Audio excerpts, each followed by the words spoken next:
This week on the Unamplified Podcast. Hello, Africa. Hello, our listeners, our audience. It's so good to have you back here. Welcome to the Unamplified Podcast. My name is Cynthia Mbamalu, your host. And with me today, as always, our amazing team of co-hosts. I am Queen CY, always with the vibes. Welcome to the Unamplified Podcast. Hey everybody, of course I am Chi and I am the cool one. Welcome to today's episode. Yeah, I just realized people say vibes, cool one. I bring the energy. You're the energy. But I'm always forgetting that, but I'm sure you can tell that I bring the energy. And today we have an amazing guest joining us. Hello, welcome Chinemerem. Thank you. It's a pleasure to join you guys today. Yes. Interestingly, Chidima was our standing director for our last episode. Yeah, so for those of you who watched and enjoyed the last episode, just so you can know that we had a standing director, and is this beautiful, amazing lady. Yeah, so thank you. It's good to have you join us today. And ladies, what has been happening so far? Let's start with the girl in pink. Oh yes, because you know now Barbie is like, the movie is been trending for a while now, and I think it's going to trend for a long while. It has to. Funny enough, I didn't even plan to wear this because of Barbie or anything. I just threw on the first pink I saw. But then I remembered I'm actually a Barbie girl. Oh, I'm a Barbie girl. In a Barbie world. Oh, shit. So over the weekend I went to see Barbie and it was amazing. Okay. Better than you could have imagined. So I haven't seen Barbie actually. I haven't seen. But for some reason, the movie has been trending. What's that thing about? What is it about? Okay, let's say, tell us about it. Sell the story to us or the movie to us. Okay, we are all women, yes, right? Yeah. So yes. As much as Barbie appeals to the men too, but it's actually based on the Barbie dolls, which majority of women, of the girls, played with while they were growing up. So the story is, of course, the main Barbie is Margot Robbie. Yeah. And the story is set in Barbieland, and it's a land where everything is done by the Barbies, who are women. So they are self-sufficient, they are self-confident, they run the world, like they literally run their world. And then there are the men. The men are known as the Kens. So the Kens are just there. They are just there. So, but during the movie, the Barbie has a problem, so she has to go to the real world to find the solution to the problem. I'm sure she will realize the real world. She now realized that in the real world, the reverse was the case. So in the real world, men run the world. Yeah. But she also went with Ken, so Ken discovered patriarchy. So when he went back to Barbie land, he brought in patriarchy. Oh no. And everything was about to be overturned, so they had to find a solution. So there's a quote in the movie where it said that to find a solution, to bring normalcy to Barbie land, that the Kens need to have just as much rights as women have in the real world. So that's the position that men have in Barbie land. So that's okay. I really recommend for everybody. Yeah, I think I'll go check it out actually. Now you've sold I really have to. I'm so interested in this movie right now. I was thinking it would be maybe animation kind of thing, all these Barbie dolls, you know. First I'm like, Barbie, what would I want to see a Barbie movie, you know? However, I mean, because I've been seeing it trending on Instagram or on Twitter, big. And then there's been conversations around how it's bringing the money, like it's a lot. It's about to make its first billion as I speak. So wow. It's probably will be making its first billion already. Yeah, it's the highest grossing film by a female director. Oh shit, Greta Gerwig is amazing. You know what? She just said female director. That just got me. I'm going to look for the movie. I'm going to go see the movie. But yeah, so as we were just talking about Barbie and the fact the Kens in the Barbie land and how the girl got into the real world and saw that there were differences, and then Oga decided to take the patriarchy to the Barbie world. We're just thinking recently in Nigeria, the president released his nominees, list of ministers for appointments. Did any of us follow that? So are we following that conversation? I followed it a little. Yeah. And I would say I was a bit disappointed because Mr. President didn't keep to his words. 2 weeks before his legal inauguration, he said he will bring more of technocrats than full-blown politicians for his ministerial list. And when the list came out, I was seeing I was already seeing three former governors in the list, and they are full-blown politicians. Full-blown politicians. Are they like politicians? I really do agree with you on the point around the list was quite disappointing. I did have some expectation, but I don't know what's your thought around the list. Yeah, on the list being disappointing, another thing I found disappointing was the number of women. I think out of 40-something nominees, only 9 were women, and that's really poor, especially since we are championing for gender equality, and this is always the issue when it comes to the political space. I feel like women are not represented fairly. Yeah. Given the population, there are a lot of women in Nigeria, but whenever it comes to political leadership and all that, we find out that there are actually really low number of women representing us. So yes, that was also disappointing. Yeah, what's your thought? You don't have thoughts, but I don't have any thoughts. Barbie girl. I know Barbie girl, but I have an idea. I know what she wants to say. It's like, no, this one's at the reclaim mandate. They're like, no, I told you. But I will not share church. I refuse to comment. You refuse to comment. But honestly, I totally agree. One, I was expecting a difference in the kind of appointment. So one, we're looking for a lot of people that have the kinds of capacities and competencies we're looking for.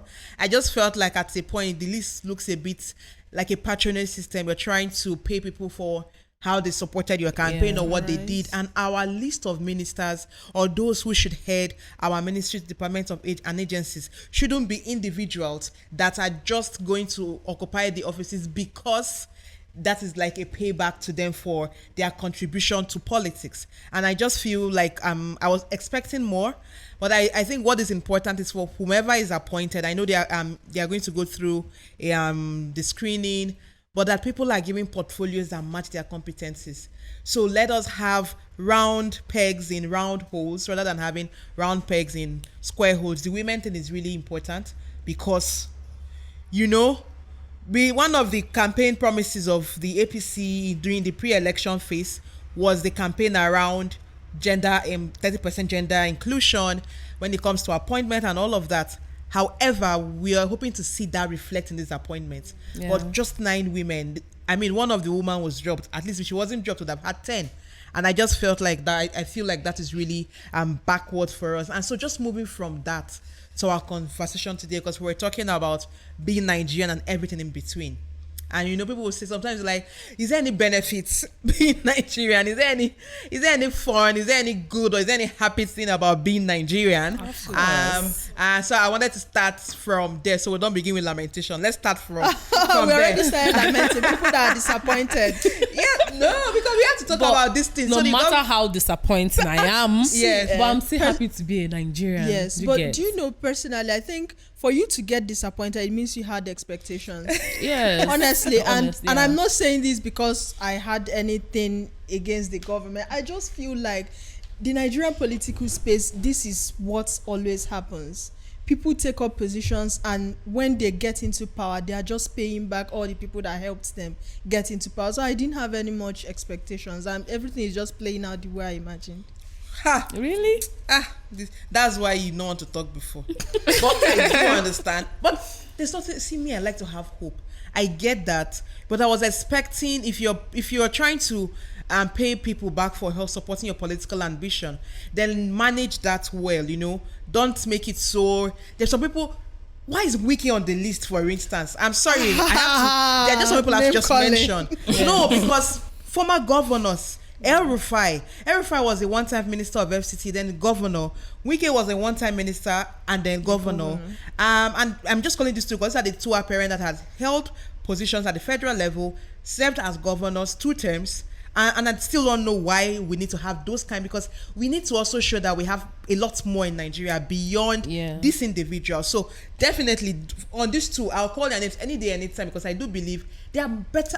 More. Is your problem that they held all these positions, or how they fared while they were in the position? I would say both. They've held these positions, they've been in power. I will say we don't have faces. We keep recycling the same people, and where a lot of young people are looking for hope.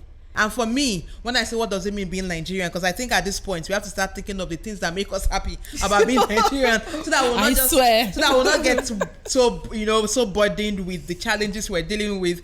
So what's your favorite thing about being Nigerian? Well, I think the culture. The culture. I'll say the culture, and again, I'll come back to the culture, but first, I just like the fact that we Nigerians, we don't like people talking down on us outside.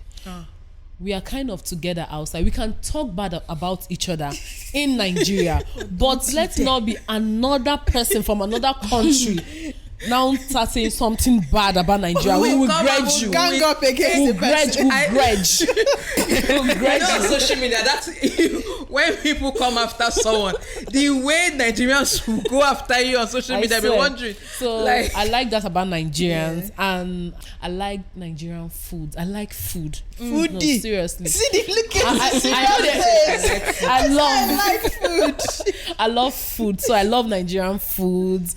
You know, the blend of meals, the taste, the aroma from different ethnic groups, ethnicity from different states. It's just amazing. I beg. For me, I what I love the most about Nigerians is, so this is actually two-way. Sometimes I love it about us, sometimes it pisses me off about us. It's the way we always adapt to situation, no matter how bad. Sure. No matter how bad the economy gets, Nigerians will always make a way.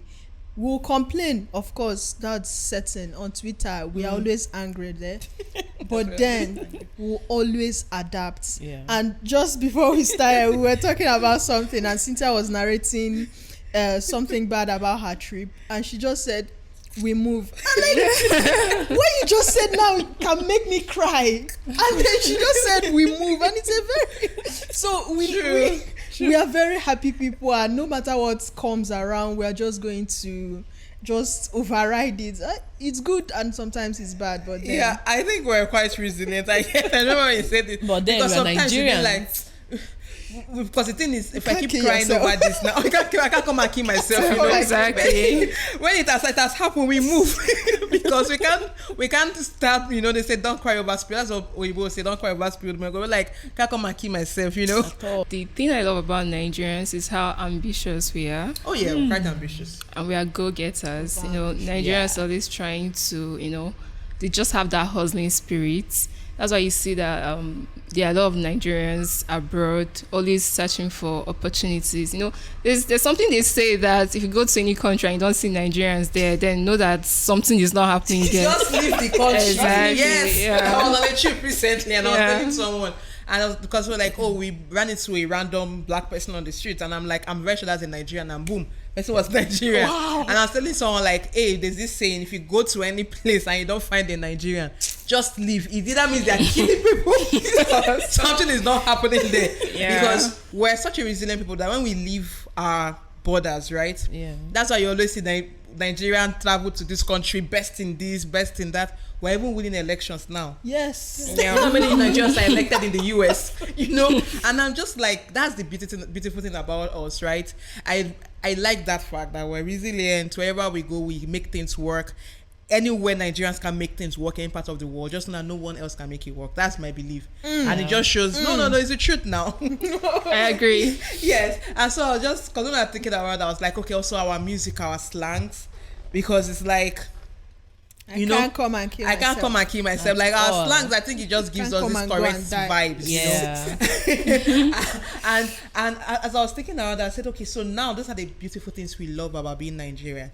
But if you want to look at it from the legal point of view, what makes one a Nigerian? So I'll start with you, Chidema. All right. So to be a Nigerian, you have to be a citizen, right? Now, who is a citizen? A citizen is someone that is legally recognized as a subject of a particular nation, right? Now, citizenship is provided in our constitution in chapter 3. So there are 3 ways by which a person can become a citizen of Nigeria. Now, the primary way is by birth. I believe most of us are citizens by birth. So All of us. Okay. Yeah. All of us are birth. I'm sure she is. Yeah. Now, the first one, which is citizenship by birth, right? That means any person who is born either in Nigeria or outside Nigeria, but provided that the person's parents or grandparents is a citizen of Nigeria. So that makes the person a citizen by birth. Now we have second one by naturalization, right? So this means that a person will have to apply for certificates of citizenship, but there are some requirements that the person must meet before you can become a citizen through naturalization. One being that, this person must have assimilated into the way of life of Nigerians, and that this person is capable of contributing meaningfully to the advancement of the country. And thirdly, the person must have resided in Nigeria for a period amounting to 15 years, right? Now, the interesting part of this is the third way a person can become a citizen, which is by registration. Now, this states that a foreign woman can become a citizen of Nigeria by virtue of marriage. However, where the tricky thing about the provision of this law is that it does not give that opportunity, or it does not give that right to women. So what this means is that women cannot confer citizenship to their foreign spouses through registration. And I feel like this provision of the law is very discriminatory, because why is it that a man can confer citizenship on his foreign spouse, but a woman cannot do so? So, like, is it stated outrightly in the Constitution that, oh yes, a man, you marry a foreigner, she becomes a citizen. A woman, you marry a foreigner, no, not a citizen. No. Like, I want to understand how It's like, no. If I read the Constitution, that's the term to be. No, the Constitution provides a woman can become a citizen by virtue of registration. That is by virtue of marriage.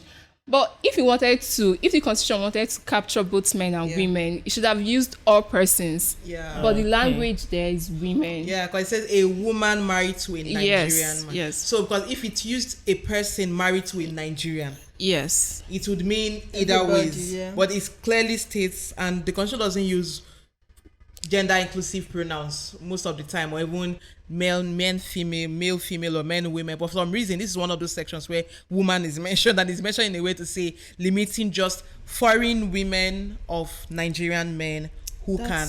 That's I don't know how to make sense of that. And was this part of the bills that were trashed some years back? So that was one of the bills, one of the 5 gender bills we talked about. I think we talked about one of the episodes. Yeah. Because that was one of the proposed amendments to the Constitution, seeking to amend that section to make it to make it any person married to a Nigerian. That way you confer equal rights to both male and female citizens who get married to foreign spouses. However, that bill did not make it back. But I know we would also be pushing for this bill to come back again, because we do need the amendments. And maybe, Mr. President, as you have failed to give us the 5% women, you can send this bill as an executive bill to the National Assembly, because when it comes to the President as an executive bill, it is giving more serious consideration. What's that thing that if we see, you say, this person is a Nigerian, and you just... What's that thing? Because I think it's courage. Our courage.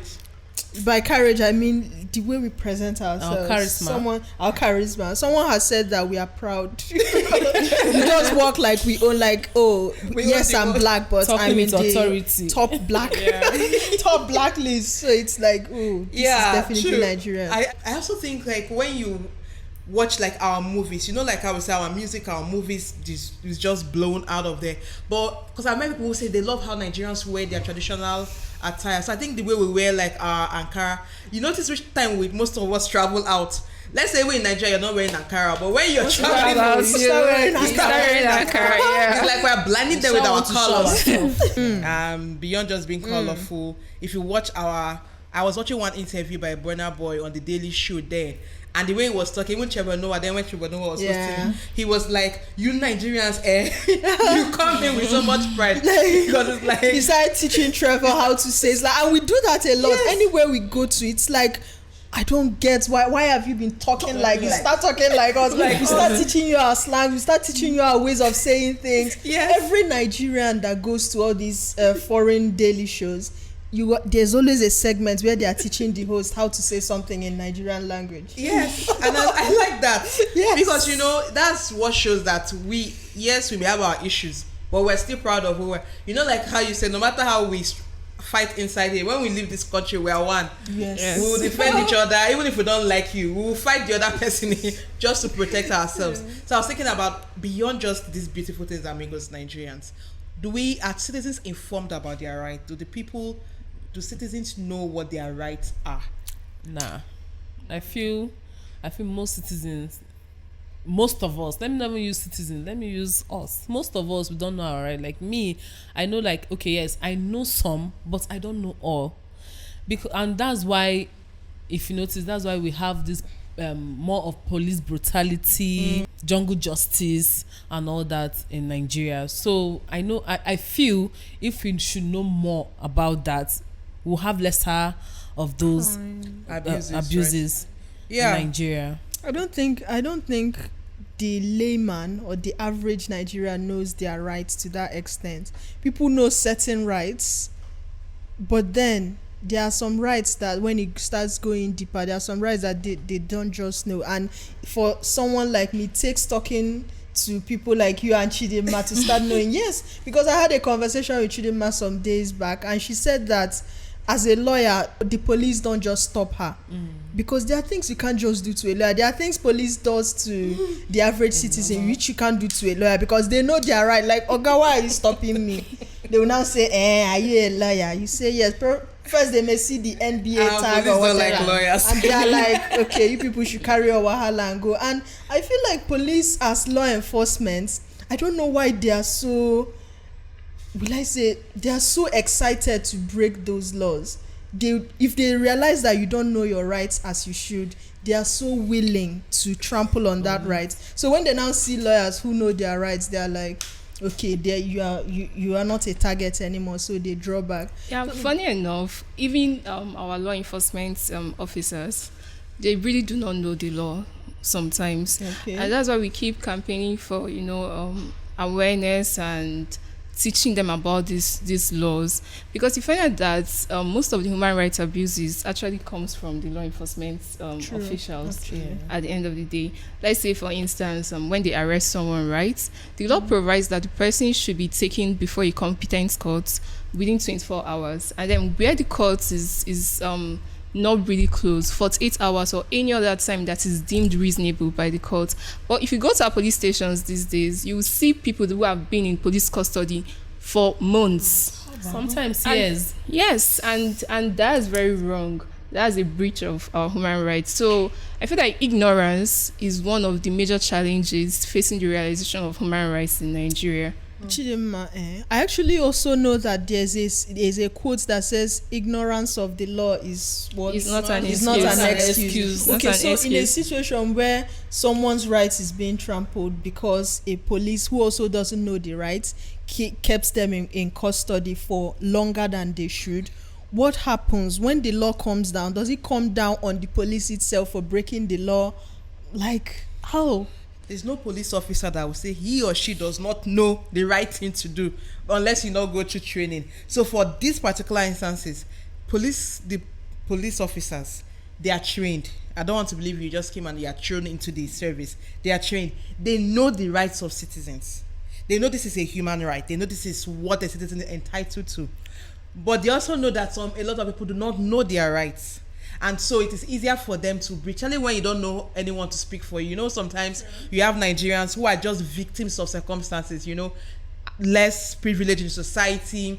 You see all these cases of one big man was offended by someone and then he gets police to arrest everybody in the shop or in the compound and they lock them up. And these guys are even begging because, you don't even know you have a right to not be held. So I think in that case, the issue around ignorance is not necessarily on the part of the police because they know the right. They are expected to know the right. That is an expectation. But is when they say ignorance of law is not an excuse, when you breach the law as a citizen, for instance, you beat traffic lights and you're not like, I don't know that red means stop. That's not an excuse. So there are instances where they be like, ignorance of the law is not an excuse, where as a citizen, we violate the law and you're held. You'll be like, I did not know it was an offense. Is there any law that is stating that the police will be punished? Like, is there any punishment that will be given to all these police officers that trample on people's human rights? I also want to know, because if So that's why there's enforcement of fundamental human rights. There's a section in the Constitution that provides if your right as a citizen is likely to be contravened. So it's not even that it has been contravened. If you think it is likely to be contravened, you can go to the court and enforce your rights. Now, that's why I see cases of people who are claiming damages. You know, sometimes you see it on the news, this person took the police to court and they're claiming damage. Those are people that have enforced their rights and they've been able to prove that, yes. Let's talk about the NSAS panel, for instance. Remember, the panel of inquiries that were held and how the were decisions given. There are damages awarded to families and victims of police brutality. Yeah. But we're thinking about that. I want to get to Chidima. So what are the rights of citizens? What are those rights? Well, Nigerians have a variety of rights, especially those contained in Chapter 4. These are referred to as the fundamental human rights. Now, this includes rights like the right to life, right to personal liberty, right to dignity of human person, right to freedom of expression, freedom of movement, freedom of thoughts, conscience and religion, right to own property, right to freedom from discrimination. So there are lots of rights. So now these rights are those contained in Chapter 4, and these are fundamental, which also means that they are enforceable. So if your right has been breached, or like Cynthia said, is likely to be breached, you can go to a court in order to enforce your rights. And then we also have a number of rights contained in Chapter 2 of the Constitution. Now, these rights are generally not enforceable, although there are circumstances where they can become enforceable, but I'm not going to go too deep into that. So these rights include, like basic things like right to food, right to health, right to social security, right to good standard of living, right to education. So these are the various rights that Nigerians have. Talking around these rights, but thinking about rights, that the Constitution, for some reasons, there are some distinctions. So the Chapter 4 talks about our fundamental human rights, and if you read, and I think every Nigerian ought to actually be familiar with the Chapter 4 of the Constitution, because it clearly spells out your fundamental human rights, and then it gives you power on what to do when your right has been breached. And as simple as even right to dignity and right to property. As we're talking about right to property, I was just thinking around, how do women experience, are there challenges women experience in a society that men do not experience when it comes to our enjoyment of our human rights in the Constitution? Yeah, of course. So when it comes to the right to own property, which is guaranteed for every citizen in Nigeria, women still face some challenges. For instance, we have when it comes to inheritance in the Igbo land, we know that women, mostly the customs do not allow women to inherit properties, even from their fathers or their husbands and all that. Husbands too. Yes. Most places. I used to think it's just fathers. No, preferring their sons. Igbo tradition, sadly, in most of our tradition, a woman doesn't have a right to inherit. So both as a wife and as daughters, because people have to go to court in some parts of Igbo land. Although there has been recent court decisions, like we have the case of Ukeji versus Ukeji, which try to overturn that custom that women should not be allowed to inherit property, we still find this happening. And the funny thing is that it's very contradictory to the provision of right to property. No, apart from the right to property, also the right to freedom from discrimination based on sex. Yes, because it's also discriminatory for you to say that, because you're a woman, you shouldn't be able to inherit your father's or your husband's property. But you have situations where people are not educated or informed, which is what I talked about. Most times we don't even know our rights. So there are still those women who don't have access to information or don't feel empowered, that do not know that they can fight this. So they lose those rights without knowing that they have a right to fight for their rights to be enforced. But what other ways, what other challenges? When we talk about rights of a citizen, there's also the rights for political participation, right? Yeah. And I think that the Nigerian society in general discriminates. It's not like this is stated outrightly in the Constitution that women cannot participate. Of course they can participate, but there are barriers, there are societal barriers that limit women's participation, be it resources, is it discrimination in general. So all these things put together limit women's participation, and it's against their rights. So one time we're talking around a woman running for governor in a state in the southeast, and the question they were asking is, who will break the kola nut? And I couldn't understand why that was the question.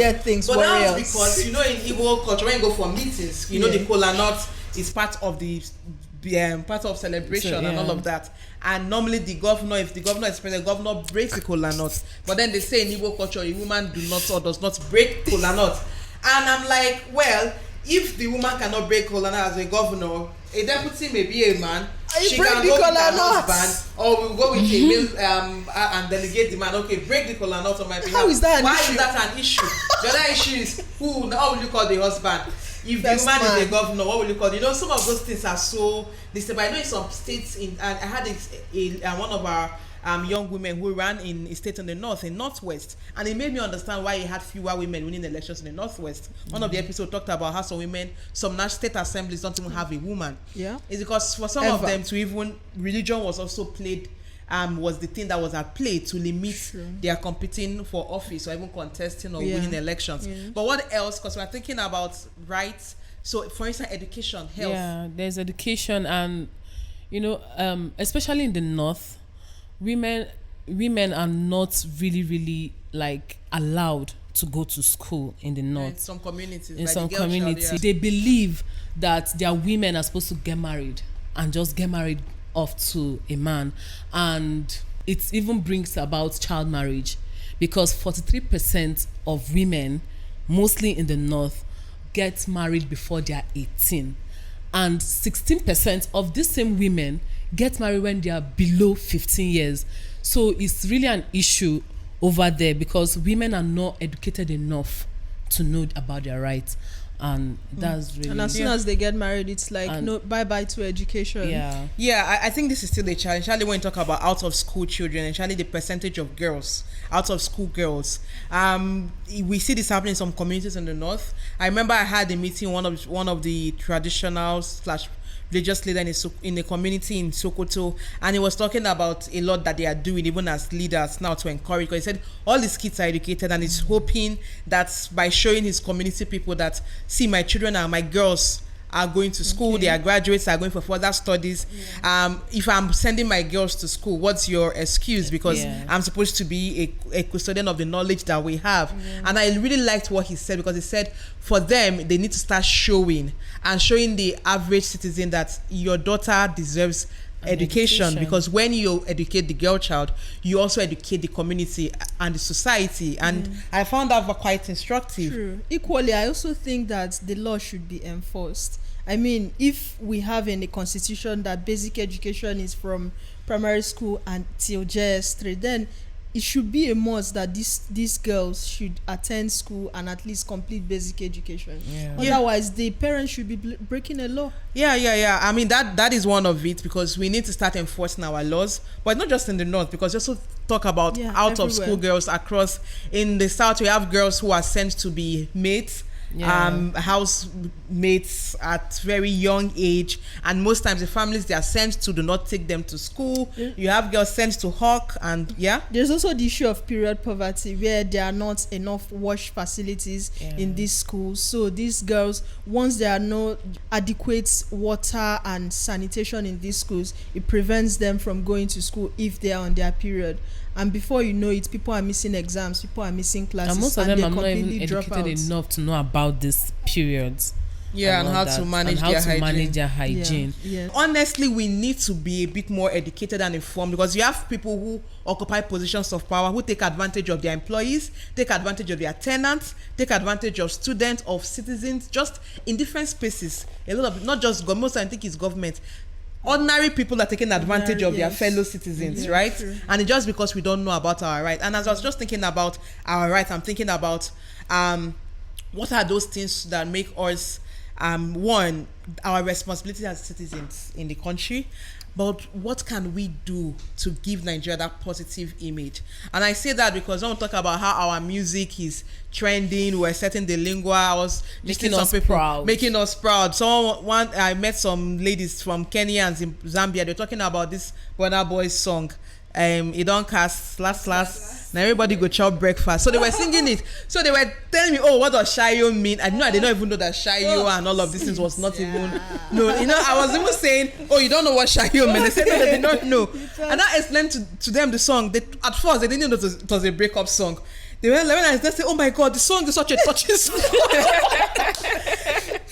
Then I started talking about this was they say chop breakfast. This was a chop breakfast. I thought it was the literal. Yeah, they thought it was literal like eating food. And I said, no, chop breakfast when they've broken up with you. I don't even know how we come up with those things. Like if you are not in the Nigerian context, you wouldn't know what they're talking Nigeria is about. just a vibe. All you need in Nigeria is just your phone. Make sure you have data because you have high BP. It will not even come to you at all. Just have your data, you are good to go. Yeah, no, I totally agree with you because now sometimes I just go online and I'm just spending my time. I'm just laughing from one content creator to the other, all these skit makers, and you just see certain things. Sometimes it's just the comment section for me. Like you go to the comment section, I'll just be laughing. I'm like, sometimes the comment section is even funnier than that. Most times I'll just be like, just imagine I'm not in Nigeria. How will I be? Where will I be? Like, there's no place that will fit me than Nigeria. I'm telling you, that's how when we travel, we're always bringing the fun and the light. But I was just thinking, just about the positives, right? What are our duties as citizens? And from there, how else can we project Nigeria positively? So primarily, as citizens, our primary duty is to uphold the good image of the country, right? And now there are also other duties. We have duty to pay tax, duty to contribute to the advancement of the nation in general. We also have the duty to respect the rights of others, because there's something we say in law that where your right stops, another person's right starts. In other words, mind your business. Nigerians don't mind their business. All people are listening. They said you have the right to mind take care of other people's opinion. How do you put it, please? As you don't carry the word from her, I think say you go finish her. No, that one touched me. Mind your business. Yes. Yeah, so we have that right. We also have other rights, like we have the right to assist our law enforcement officers in promoting the law and order in the society. You say, you have to assist your law enforcement officers. In fact, that's why sometimes in communities, when they say this unknown gunmen, I'm always like, how unknown can people be really in a community? Because actually, if you go to some country, in other climes, you have citizens who are the ones reporting a crime. They say this person was caught doing this or caught doing that. So we also have a right to help our law enforcement agencies or agents to fight crime, but also to adhere to maintain peace and order. But Nigeria will not hear. They said help the law enforcement to uphold. Now Nigeria not take the laws to their hands. So actually, you're right. I'm glad you're making this distinction. There's that duty to help, not to take the laws into our hands. And because this is very important. You know all this jungle justice. In fact, I saw a video online saying some people in a community were beating up one woman. I'm yet to get the details. One woman, because they claim she's a witch that killed her son. Crazy. And it was just like people are watching. So you have these young people, beating this woman up, and you have your duty is to protect your fellow. Why can't you speak up? Why are they beating up this woman? Or sometimes they say someone stole pepper. You will not see the whole community beating them up. I'm glad you made that distinction. If they committed a crime, just report them. Yes. Them. You can report. Sometimes you can even. There's what you call citizens arrest. You can make an arrest and take the person. Yes. No, I've not heard of that one. They don't I can't arrest people. I have people I want to arrest. No, there are rules to that too. There are rules to that. It's not. So first of all, you can arrest, but you need to hand over the person as soon as you can to a police officer or to the nearest police station. What if the person doesn't want to be arrested? Has more strength than you. Don't arrest Yeah, but yes, our role is to report, take the person to the right agencies. We're not meant to take laws into our hands. There's also the thing about promoting the image of Nigeria. Yeah, true. Yes, that's very nice. And I imagine no matter the picture people have of Nigerians, I think we, especially the people who have the opportunity to go outside the country, those people have this particular right. Personally, I think they owe it to us. They owe it to the rest of us to uphold that good image of our country, so that regardless of what people think about Nigerians, this Nigerian they are seeing is bringing the vibes. He's a kind person. He's respectful, upholds the law and all that. So that's very important. And the image people think Nigeria is outside of Nigeria is really bad. We are not like that. We are not that bad. I know like the every internet fraudsters, because you know this Yahoo people, they're really giving us a bad name. And I think it's time as young people we need to start calling them out, because yes, the person is making quick cash, but it's criminal because you're destroying people's lives in doing that. Yeah, they justify it by saying they are claiming reparations from their slave masters. Which is wrong. There's no justification for crime, honestly. The slave masters are dead and gone. That's the point. They are stealing from the north, enslave you and your grandfathers. Yes. And you're robbing people of their hard-earned cash. I think we need to call this out, honestly, because it pains me when I interact with people and they say, oh, Nigerians, fraudsters or criminals or drug pushers or drug traffickers. I'm like, we are more than that. I know the thing is, they say one bad egg spoils the rest. So, for instance, there are 100 great, amazing Nigerians out in one country doing great things. Then one person would do something, but the effect of that damage that person has done would affect the image of all the 100 people that have been doing fantastically well. What comes to my mind while you were saying this is Chimamanda's speech on the dangers of a single story. Yeah, definitely. Like, yes, that story exists, that there are Nigerians who are this way, but it's not the full story. There are also Nigerians we are the ones even fighting against those people who are fraudsters. We are the ones trying to uphold the law. We hate those people even more than you, baby foreigner. So that's true. Like when people are way foreigner, it's the truth. And I honestly think we need to start promoting. One, we have duties, we have rights as citizens, but we also have duties as citizens. Not just about government. We also have the duty to hold our government to account. That is also a duty of every citizen. So it doesn't end at elections. What we do after elections is also very important. But we need to also call out those bad behaviors. If we see, let's stop celebrating wealth that we cannot talk about the source. When one young guy or one young girl just blows unnecessarily, let's stop celebrating and say, God, when? What is the source of your income? Where did you make the money from? Where did you make the money from? Did you kill someone to make the money? There's also a lot of things happening with ritual sacrifice going on. Most time we don't talk about these things, but our fellow citizens are becoming victims of these criminals. So when people make wealth that we don't know where the source is from, let's question them and let's stop celebrating them. Oh, the person come and declare. Don't declare for me, because that money is stolen money, and all of us, by the time you're taking the money, you don't know what will happen to you. But I think as we're just talking about how do we make our images better, and I know these are not always easy conversations to have, because Nigerians just like vibes, but we cannot survive with all vibes. If we keep saying that just vibe, we want to just have fun, that's when we'll be cleaning ourselves. So we need to also know our rights. And the advice from every one of us today, what's our advice to our audience today? Okay, I feel like the most important advice I can give every citizen out there is to pick up your constitution and know your rights, because you can only enforce your rights, can only protect your rights when you are aware of them. A lot of these things that Nigerians go through, you really don't have to when you know your rights. So yes, get the constitution, know your rights, and enforce your rights. Yes, and enforce your rights. So my advice to Nigerians is that be a good citizen and don't take laws into your hands. Thank you. Very perfect. One. Yeah. My advice to all Nigerians, my fellow Nigerians, is that we owe it to other Nigerians in diaspora to represent our country well. If we have a good reputation based on the way we live here, then our brothers and sisters out there can enjoy better freedom and better relationship with the foreigners that they encounter daily. So let's uphold the good name of our country.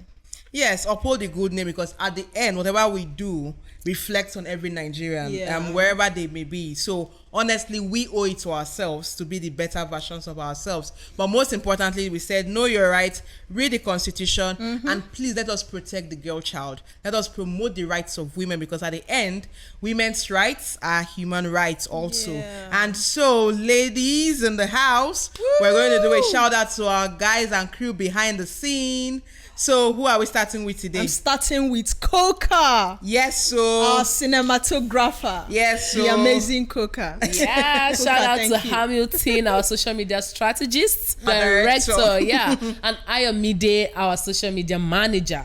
Yes, we shout out to DJ Drexx, yeah, producer, our producer, yes. And we also have David. the one and only David Mkpume, who is also one of our cinematographers.